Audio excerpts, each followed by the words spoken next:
evening, ladies and gentlemen, folks. I'd like to thank, first of all, HIKMA very much for the opportunity to speak to you. And also I'd say how very impressed they are. I'd also like to thank you all for coming, because the main driver, the main interest in this is to hear what you have to say, hear your questions and hear your response. Okay, so going on to my subject is the role of the electricity and water sector in preserving the present and protecting the future. What I'm going to talk about, first of all, some background about the country, about the citizens, and the main problem we have, which is building energy. Why we have to change, what savings we can make, and who does what. And at the end, the prize. What do we gain by doing all this? So, the background. Kuwait is, as you heard, I came to Kuwait a long time ago, and was tremendously impressed by the early history of the country. It's a regional pioneer. It has an oil industry now 80 years old. It was a founding member of OPEC.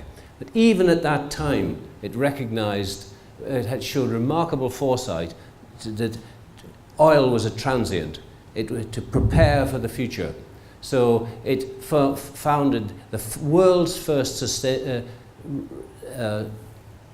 sovereign wealth fund to carry the country forward when the oil revenue declined, and it made maximum effort in human resource development. Now, unfortunately, the leadership in the GCC has passed to others, and I think we all see a lack of coordination and cooperation. Paternalism and the social contract is very important in what we're going to talk about. The welfare is very impressive, but it's in exchange for accepting government authorities. The Parliament also is vital. I think it's a really important thing for the future of the region, but at the moment its contribution is limited by confrontation and popularism, and it has blocked a lot of issues which are vital for the future of the country. Project Kuwait, KDAO, and now it's blocking significant electricity price increase. The other thing I'd point out is that we're very, very fortunate here. And we say we because Kuwait's my adopted country. The oil price increases 2014 were colossal. We accumulated 180 billion KD of fiscal reserves. That's great. But what it's done is enable us to continue spending despite the oil price collapse. And really, we shouldn't be doing that. We should be facing the problems. Now, the citizen, I don't know whether people understand how really lucky they are, but Kuwait has the 5th highest GDP per capita in the world on a purchasing power basis. It has benevolence, security, and freedom, and people should behave to support that. The problem is we have huge energy subsidies. These subsidies are bigger than the spending on health and education.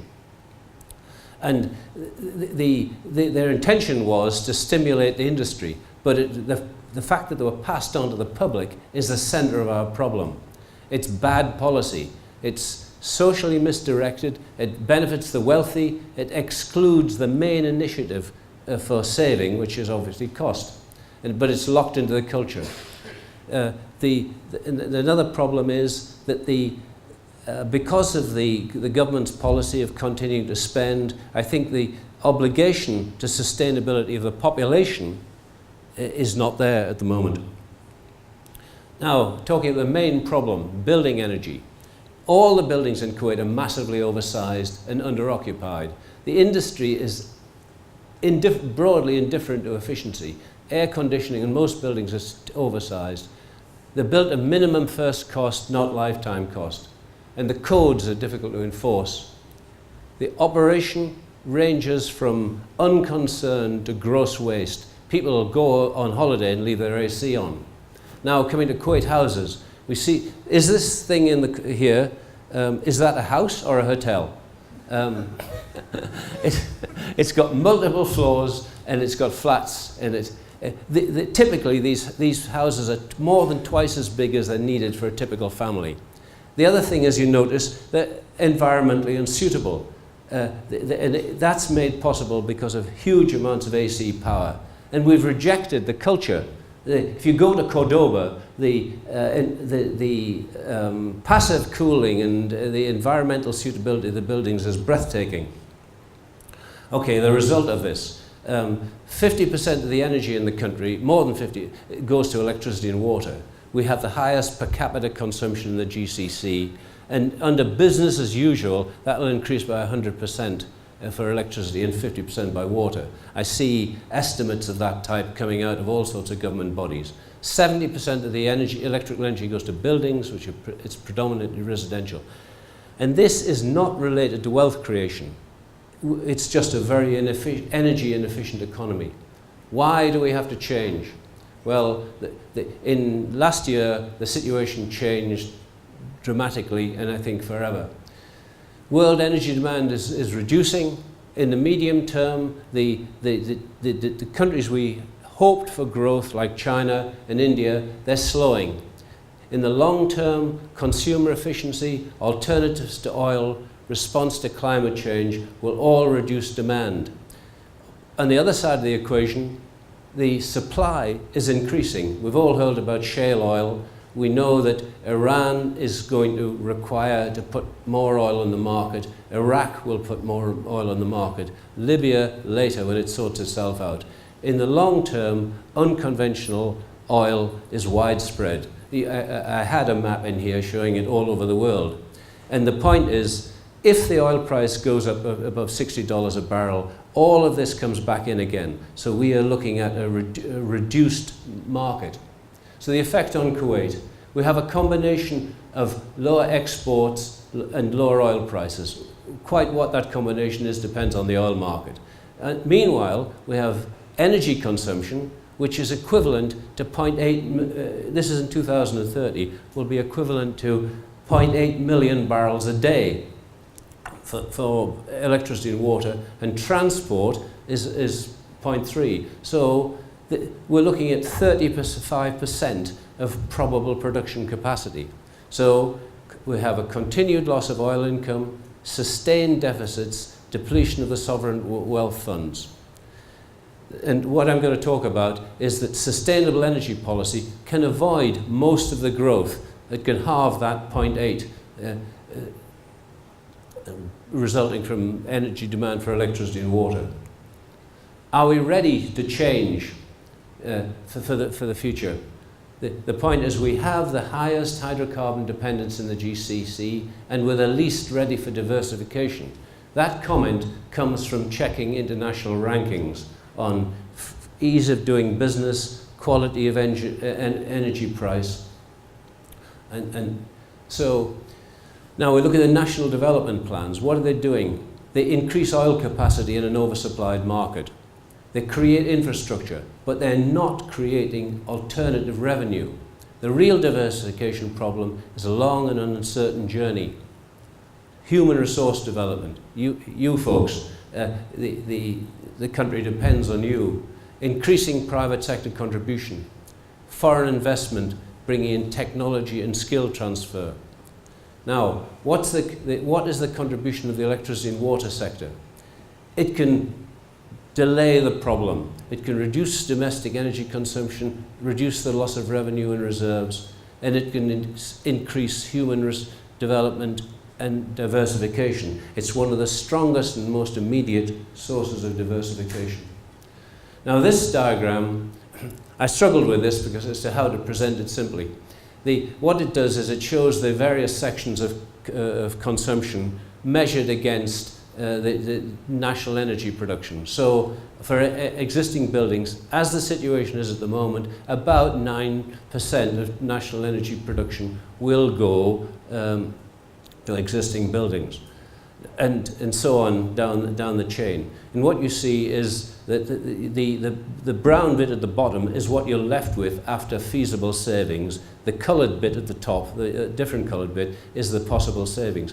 And what, I'll not spend a lot of time on this, what I say is that what's really important is dealing with existing buildings. That is one of our major problems. And quite surprisingly, on the right of the diagram, you've got various saving measures. Renewable energy isn't as impressive as everybody says it is. And that is a much higher level of renewable energy than we're targeting at the moment.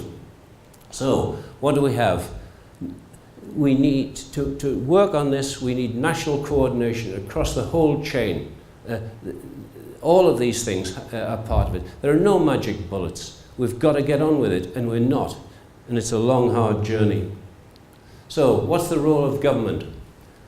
Public outreach to the... I mean, this forum is an excellent example. Why do we have to change? How do we change? And increasing electricity prices has to be part of this, no matter how unpopular it is. But it's got to be cleverly designed. It must meet the social need. It must reward responsible behavior, but penalize waste. And we've talked about structures to do that. The poor people should not have to pay any more. Normal people should be given targets to produce feasible reductions so they don't have to pay any more. But people who massively waste, we should have to pay a lot. The other thing is we have to transfer subsidy to the costs of energy, partially transfer the subsidy to energy efficiency. Under social media, the government should advise consumers and who use a lot of electricity is what to do. We need to bring in building energy management. The codes at the moment are not effective. The only way we can make them effective is to force efficiency by strictly controlling the amount of AC power you're allowed to install. The other role of the government is to stimulate the optimum use of water. Now, I think we'll talk a lot about treated waste, but we must face that. The energy required to produce usable water from waste is about 1/10 of that of the best seawater desalination. Agriculture is questionable in this country. We cannot support ourselves from agriculture, so the amount of the water we use is questionable. Then there's optimum use of fuel resources and so on, and stimulate the private sector. What's the role of the private sector? Well, quite simply, it's the driver of diversification and economic growth. The future of the country depends on it. It's a partner in shaping, and the key thing is quality human resource development. There are a lot of clever people here, but the work ethic in general is questionable. And that has got to change. The private sector is the best place to do that. It's got to import sustainable energy technology, but another key thing is restructuring the building industry. We need to increase the capacity to meet the national housing program. We have to improve the efficiency of the industry and the quality of the industry. Energy services. These are people who look at buildings and improve their efficiency. That doesn't exist here. It's strong in the United States. It's strong in some other Gulf states. We have to create that. The other point is that a lot of the renewable energy is very private sector attractive. Solar is attractive on the tops of houses in large arrays. These things are, the private sector wants to do that. We've had many approaches from the private sector wanting to do this. Wastewater treatment plants, and there are methods of advanced energy supply systems which are also very attractive to the private sector. Now, what's the role of the citizen? He has to recognize the benevolence of the country and reward it by responsible consumption, not exploitation. He's got to, and the other thing is, we come back to the Parliament. We have to engage creatively with the government and with MPs. They have a key role in this, and I think the more public pressure, the more interaction there is, the faster we will get there. There are also a lot of controversial things that the public has to support. Reduced house sizes.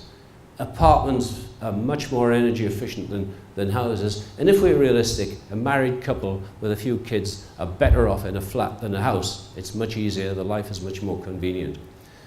Retrofits and retrofitting your house, getting the energy service companies in, that's another thing you've got to be enthusiastic about. And then back to the use of treated wastewater.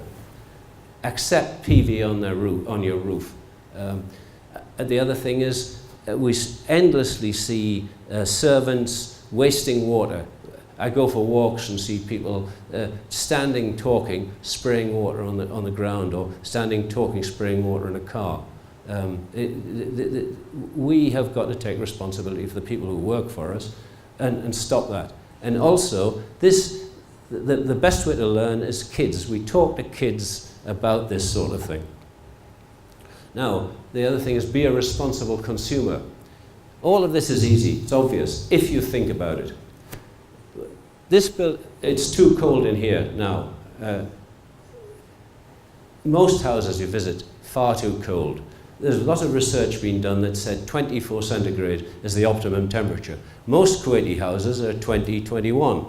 The other thing is ventilation loads are a huge part of the energy bill for a house. So keep the doors and windows shut. If you've got leaky windows, you've got to get them repaired.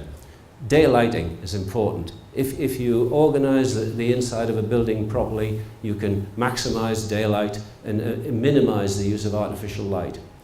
And now the market is going with light emitting diodes and compact fluorescents. Outside houses, there's no reason why people should light the fence of the house. You have automatic lighting in the doorway, and that's it. The other thing is people cool the whole house, light the whole house. You should regulate both cooling and lighting to when you want to use a particular room. Low use appliances. And the other point is we try to cut peak load as well. So you think about how you use your appliances. Minimize your electrical load in the afternoon. Washing machines is another thing. People put small loads in washing machines. You should regulate it so that you've got them full and use them early morning or late in evening. Running water is another thing. How long do you spend in a shower? People spend minutes and minutes and minutes in a shower. You don't need to do that. Okay, so minimize the use of running water. Think about water use. People wash dishes under running water and so on and so on. Most of the toilets, the cisterns are far too big. You can reduce the amount of water that's going down the toilet. Use a bucket to wash a car, brushes to clean the paths. And over and over again, you see gardens being sprayed in the morning. The water is lost by evaporation. So water in the evening. These things are obvious if you think about it. The problem is getting people to think about it. Now, the prize. I pinched this name from the most brilliant guy in the energy business, a man called Daniel Yergin. His prize was oil. This prize is to help the diversification away from oil. Anyway, so the prize is cutting fossil fuel consumption and environmental impact by half in 2030. That's easy to do. I've done a lot of calculations on the Kuwait energy economy coming to that, and a lot of my friends and colleagues in other organizations agree with it. But, as I say, it's a long, hard journey of integration. We've got to get on with it. So the other thing is, this figure of 2 billion KD a year is an absolute minimum. That says that you're going to spend quite a lot of money subsidizing efficiency. The saving is much bigger than that. We create a legacy for future generations of efficient buildings. That's vitally important. Major diversification. This is the sustainable energy, efficient buildings, renewable energy is the biggest diversification that's available to the economy at the moment. There aren't many more, so this is one we really need to go with. And the other thing is, it's very, very high quality labor intensive. Every building that's retrofitted is an engineering problem which has to be dealt with. People have got to do the assessments and the calculations. So there's a huge amount of work associated with that. The other thing is we restore Kuwait's pioneer and regional status. And the other benefit is we get the satisfaction. Responsible people enjoy efficiency. I mean, Angela Merkel drives a Volkswagen Golf, for instance. So we should enjoy efficient. It's good to be efficient. And this is sustain the nation. and also our contribution to reducing climate change. So this is a win-win thing. We save money, we diversify, we improve employment. So let's go with it.